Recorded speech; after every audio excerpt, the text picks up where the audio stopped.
Welcome to Surviving Saturday, a podcast about holding on to hope in the midst of life's difficulties, disappointments, and dark seasons. Times like that remind us of the agony and despair the followers of Jesus felt on the Saturday of Easter weekend, in between the Friday on which he was crucified and the Sunday on which he rose from the dead. That Sunday forever changed the way that humans can relate to God. But what does it look like to be honest about the very real pain we experience in the in-between? To fervently cling to hope in the God who promised us his peace and his presence, at times when he feels distant or even cruel. I'm Wendy Osborne, a licensed counselor in Charlotte, North Carolina. And I'm her husband, Chris, a marriage mediator, conflict resolution coach, and trauma-informed storywork coach. Join us each episode for authentic conversations about how life not turning out as we'd expected has created the contextual soil for the growth of a tenacious hope in the resurrection and in a God who is still making all things new. Hi, so we are back. Chris is with me today. Hey, folks. We are sitting by our fire, surrounded by our pets. One of them being a very real dog who I have a very real feeling may bark to go in and out as we are talking. So we are wrapping up the first week of the season of Advent. And this time of year tends to make me think about places that I'm waiting for healing, that I'm waiting for a more intimate encounter with Jesus in some area of my life where I'm feeling pain. And so... Not my favorite topic, by the way. I don't tend to wait well. Right. Waiting is not fun for me. I usually have to find a way to occupy myself otherwise. Like, an idea of torture for me is you have to go just sit somewhere and wait. And you don't have any distraction or anything to read or listen to. That sounds like it can be pain painful. For me. I'm learning to embrace it differently, but so I'm going to read a poem I wrote sometime this past year, and the specifics behind it, the details behind the writing, have been an emphasis of my personal healing work in the last couple of years. This is called Before and Then After. There was a before with all its hopes and expectations, its dreams and aspirations that came with paintings in my imagination and anticipatory joy that flooded my heart as I mentally rehearsed the future. Somewhere along the way, I stepped over an invisible threshold into the after. The landscape out here is foreign to me. The mountains have holes so that I can peek into what I always thought would be, just enough to be reminded that I'm not there. The flowers in this region are different, brighter and perkier in lots of ways, very unfamiliar in others. Their designs don't adhere to those on the other side of the door, and I wonder if they will fit into the vases I have brought with me. Their scents are of longing and also of hope. My head swivels atop my shoulders as I scan then and now and all the steps and spaces in between. How did I get here? Did I miss the fork in the path that must have preceded the entryway to here? Did complacency fuel distraction and lead me to miss the right trail? The signpost for the narrow way would have most certainly been small and slender and likely to elude my sight. Did I love too much? Did I choose blindness to holiness?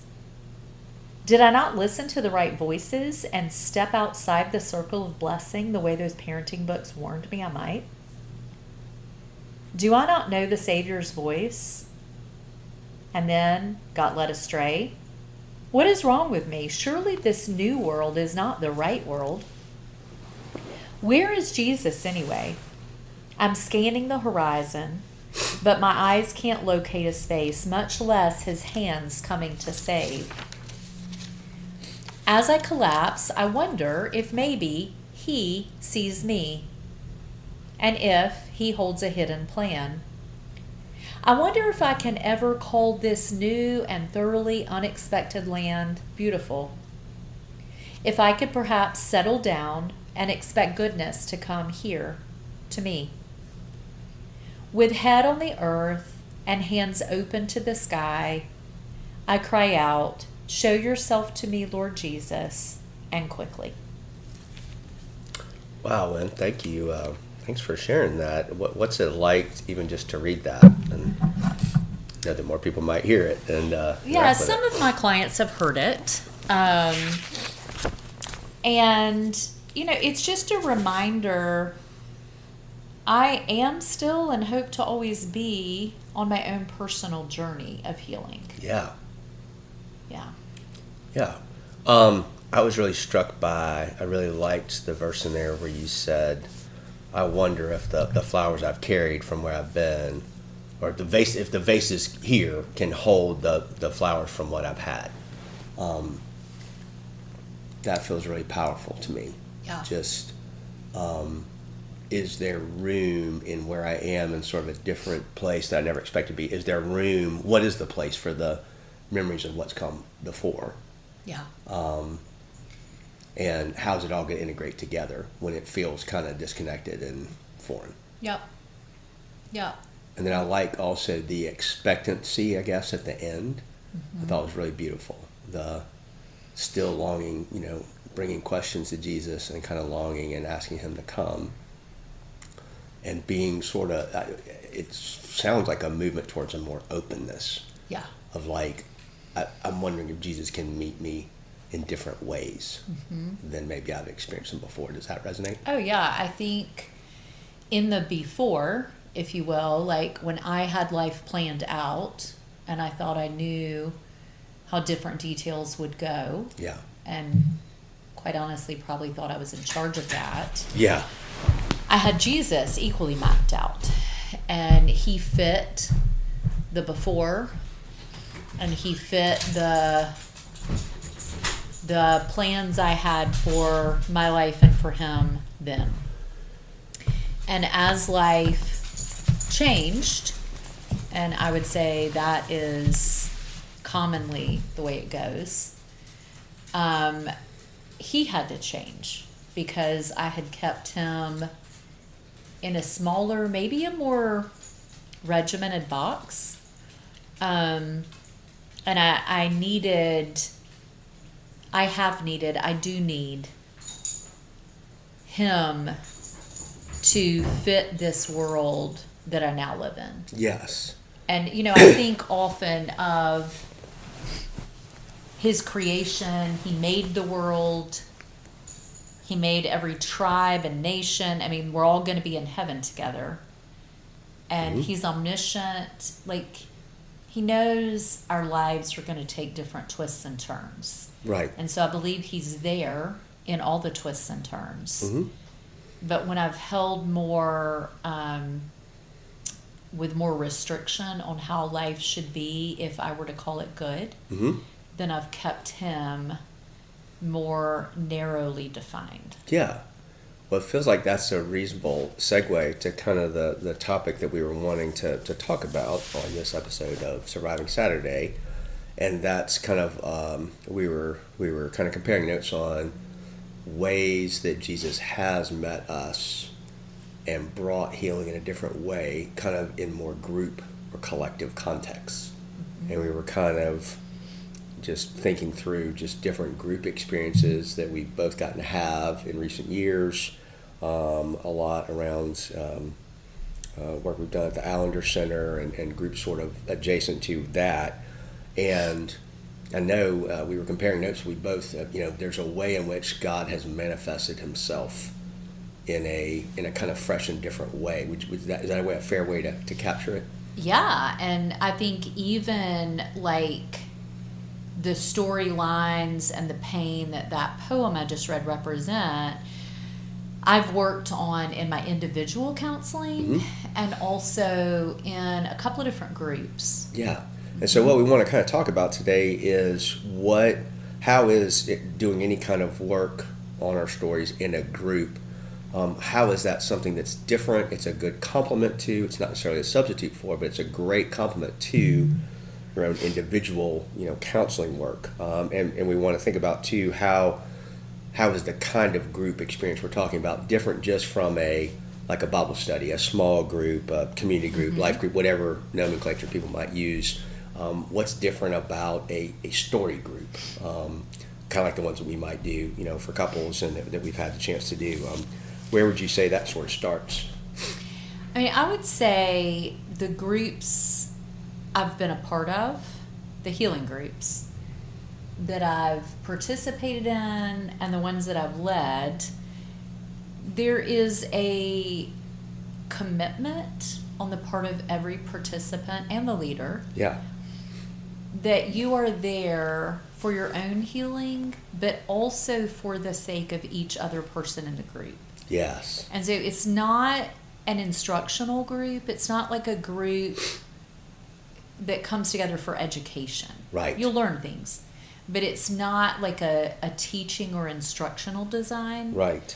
It's meant for personal reflection, but also letting other people participate. Yes. In the communal aspect of healing. Yes. The way I would describe it is, and I've felt it, especially each time when I've arrived for either a week or a weekend or something where it's this kind of group work that's going to happen, it starts for me with this feeling of just being relaxed.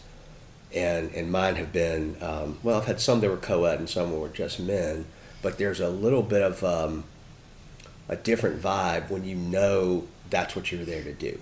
Like, we're here because hard stuff has happened, or we've been involved in hard, difficult things. We've made a wreck of our lives, or it's been wrecked on us, or whatever. And there's sort of a sense of, can we get down to the real of things, and let's not beat around the bush and, try to put on airs like, oh my gosh, my life's great, how's yours? It sort of takes that off the table. Like, we wouldn't be here if life were working great. So let's don't pretend that. There's something relaxing about that. Now, what's interesting, though, is even in that context, though, I guess people still show up kind of with their own, would you call it, styles of relating or ways of kind of interacting? Well, I think that, and we've said this, I think, on here before. I certainly had this conversation with lots of my clients, but the way that we learn to relate to other people stems from our early life experiences, where we're trying to figure out what it will take for us to gain the connection that we want and to avoid as much pain as possible. Oh, that's a great way to put it. And so I either learn to be the sweet one, or the funny one, or the really smart one, or the helpful one, or whatever it might be. And those will often kind of morph into roles in the family. But then we continue to live life, and we begin to add on or subtract. Sure. People actually tend to like me and come close when I'm funny, but I'm also a little take charge, or I'm tough and nothing bothers me and no one has to worry about me. And so as many times as I have had my awareness of how I probably show up named in an individual counseling session, the experience is very different in a group where I see the effect and the impact of how I show up. Yes. I think, so one of the hallmarks would be that there's, in these kind of groups, the process itself counts.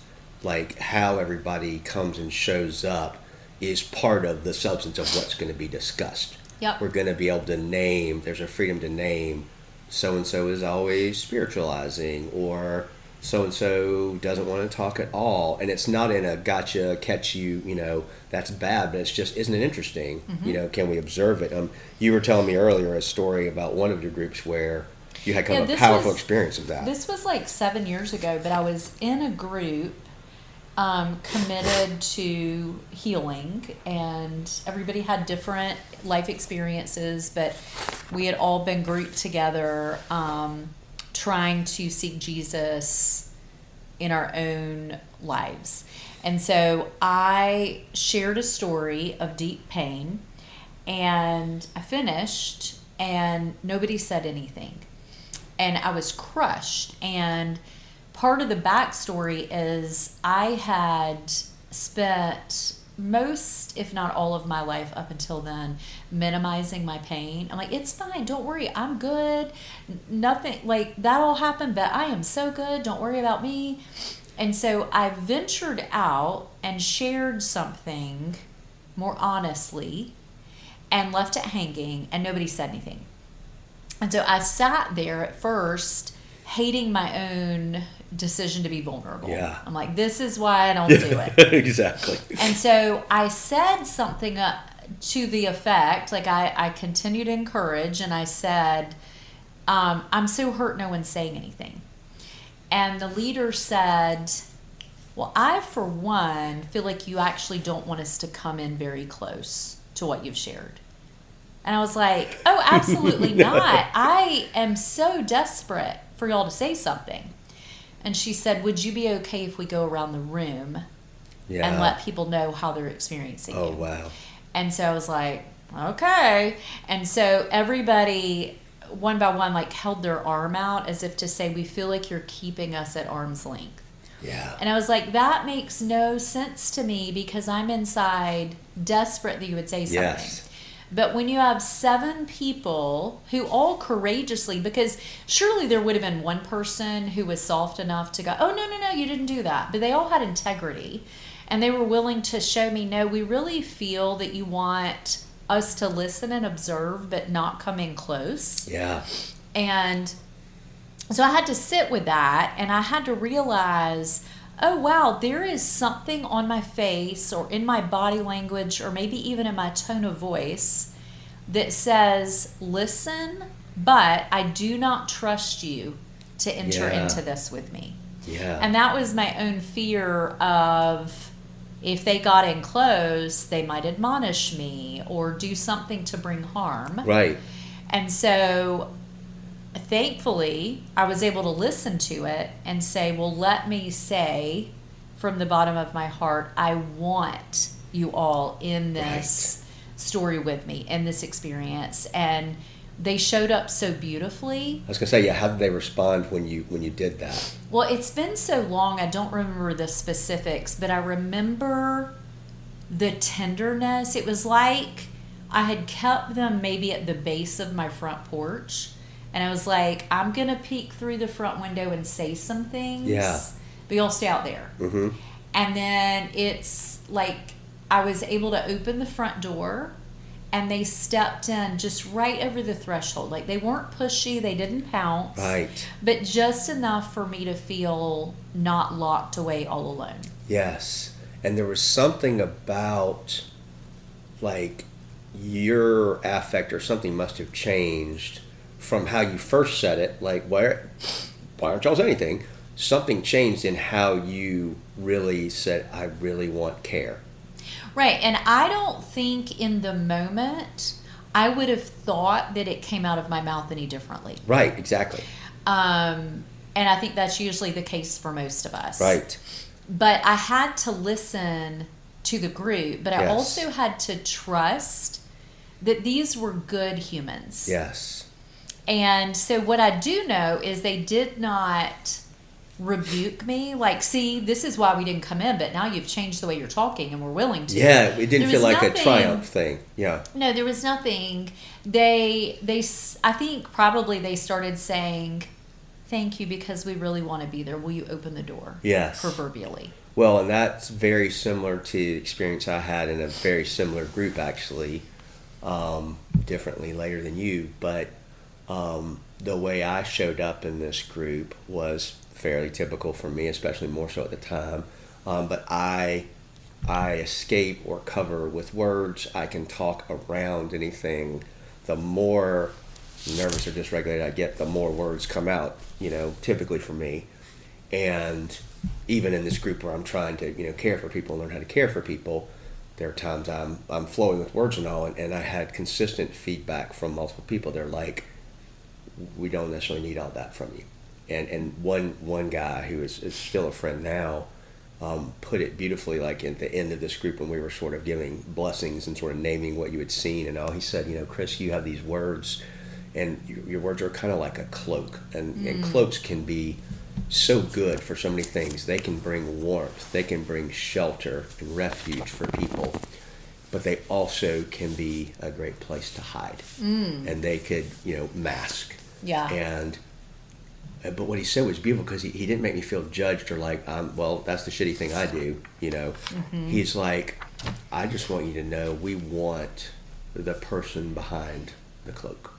That we have seen that person some, and we really like that and want more of that. Yeah. And it was so, I got what he was saying. It left an impression on me of, watch out, what am I doing with my words? Am I using them well? But it also, I felt loved and seen in a different way. And I've done work before in style of relating, but a lot of times it comes across like it's a gotcha, aha, there you go, being that guy again, And this was more of hey, we want you to be honest and real and authentic, not because it's your duty or not because, well, that's how God will reward you or that's the only way you get out of this. It was an invitation, like we see the real self behind that, and we actually want you to bring it so it can receive love and care. Yeah. And that was new for me too, like a group of people who are not wanting something from me, but just wanting me. Yeah. 'Cause I'm used to being in front of them. I'm a teacher. I'm a lecturer or whatever. I can feed off a room full of people and give them what they want, for some purpose like that. But this was different. They're like, we don't want the show. We don't want the sideshow. When I think even that, I can give them what they want, so that what? So that I'm loved. Yeah. That's the thing. Yeah. I'm really trying to get accolades for me. Yeah. And that's sort of what they were saying. You don't have to do all that. Like you're loved and appreciated here. Yeah. Without your way of trying to get that. Yeah. So that then sort of leads to another takeaway, another point that we were describing about how story is handled differently in groups like this. Can you speak a little bit to what story work looks like in terms of how we handle stories? We're not just getting a sense of, the theme of your life is this, and now we can kind of wrap that up, but rather, what does it look like to go into a story and kind of engage in it with somebody? Well, I think that the first thing I would say is God really is authoring stories in each of our lives. I think Scripture is clear. And so often, like my poem, The Before and the After, we want our story to appear one way. Yes. To be one way. To appear to others, but also we want to be living a particular story. And life often doesn't go that way. And so we find ways to maneuver and, to be frank, become deceptive about what the story is we're living. And Scripture is also clear that it is the truth that will set us free. And so until I reckon before God, and I believe with witnesses often of other humans, other good humans, about the reality of what I'm living, then I can't really achieve healing. I mean, God can do anything He wants to. Sure. Let's be clear of that. But it takes naming what needs healing for me to be willing to seek it. Yes. And I would say it takes a special kind of person. You said, real humans, but like humans. Good humans who, so expand on that. Good meaning what in this sense? Good humans meaning humans who are willing to grapple with the brokenness of the world, the unrelenting nature of evil, and the vastness of God. Yes. And I would add people who are unmistakably for me. Like, I can sense their desire for good in me. That is what they lead with. That's what comes rushing in. Not, I'm going to fix you. They're willing to see the good in others, because I think, frankly, what I named just a second ago allows them to trust in the goodness inherent in them. Yes, the Imago Dei. And so they're not afraid of seeing it in you. Yes. There's nothing threatening. Yeah, I was thinking about this as I was just doing exercise for my grad school this week, and I was explaining narrative therapy a little bit and all, and I was supposed to tie it together with, the Christian approach, to counseling and all that. And I caught myself, referring to the story of Joseph and his brothers, Mm-hmm. and at the end we get this great moment where, the scripture says, don't worry, God meant this for evil. You meant this for evil, but God meant it for good, which is it is a beautiful story of redemption. And we don't want our stories to be reduced to, let's just find the God thread. Let's find the good God thing that, well, God was doing this after all. And isn't that great? As a way of bypassing the hurt and the longing and the pain that got us there. Right, because Joseph didn't suddenly become healed, right. nor did his brothers or his father Suddenly in repent. the ending moment of the story. That's right. Okay, healing happens in the details. Yes. And so there were years of slavery. Yes. There were times of imprisonment. Like, there were true grievous events that Joseph and his brothers, when they realized what they had done, and his father, yes. who thought he was dead, all of that, the famine, all of this was working as a series of healing experiences. Yes. But if Joseph had said, oh, none of that really bothered me, I don't know that we would have the same ending. That's exactly right. And he didn't just say, don't worry about it, God's got this. He, in the days he's in the prison cell, in the days he's in the pit, he suffered, he was formed into a person, because the Joseph who was there on the farm was not the kind of guy who was going to be kind and thoughtful to other people. He was like, hey, check me out, I'm going to rule over all of you. Quite arrogant, really. He was unaware of how he was coming across. He did not know his style of relating, to use that sort of terminology.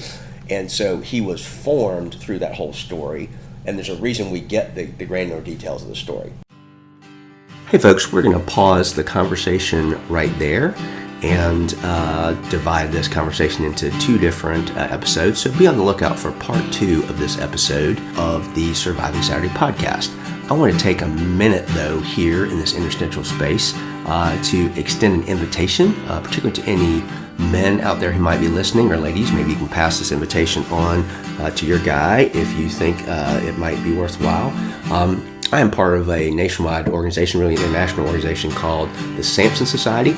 And the Samson Society is a fellowship of Christian men who are serious about authentic relationship and authentic community, humility, and recovery, particularly from various forms of addiction, brokenness in relationships, any kind of hidden struggles or difficulties that men may have had. If you want to find out more about what Samson Society is about, you can check out the website samsonsociety.com. And also they have a fantastic podcast that is called the Pirate Monk Podcast. Pirate and then monk, like monk in a monastery. The name comes from a book that was written by a pastor named Nate Larkin back in early 2000s called Samson and the Pirate Monks, calling men to authentic brotherhood, and that's another way you can learn about the organization as well. It's been a real great blessing to me in finding some honest, real, down-to-earth brothers to walk with, to share honestly about what's going on in our lives. It's really some of my favorite people that I've encountered have been through the Samson Society. It's people who get this idea of being on a journey and doing work to understand why we are the way we are, why we react and operate the ways that we do, particularly when we're stressed and lonely and frustrated and all things like that. And it's a great just fellowship and a positive, just an alternative to what you might find out there sometimes if, community in your church or in your normal circles of friends is not really coming out like you'd like it. Why I'm mentioning it now is because I am actually one of the co-chairs of the Charlotte chapter, which now meets on Wednesday nights in Matthews. And so if you have any interest at all in just coming and checking out a meeting sometime and seeing what we're all about and meeting some of the other really great guys who are involved, please shoot me an email at chris@nurturecounseling.net, and I'd be glad to give you some more information and let you find out when and where we meet, and see if you want to come by and visit, pop in. You don't have to say anything, you don't have to do anything, and I can show you other ways to get involved in the organization as well. So again, just shoot me an email if you're interested, and we'd love to have you come visit sometime. Take care, and we'll see you on the next episode of the Surviving Saturday podcast.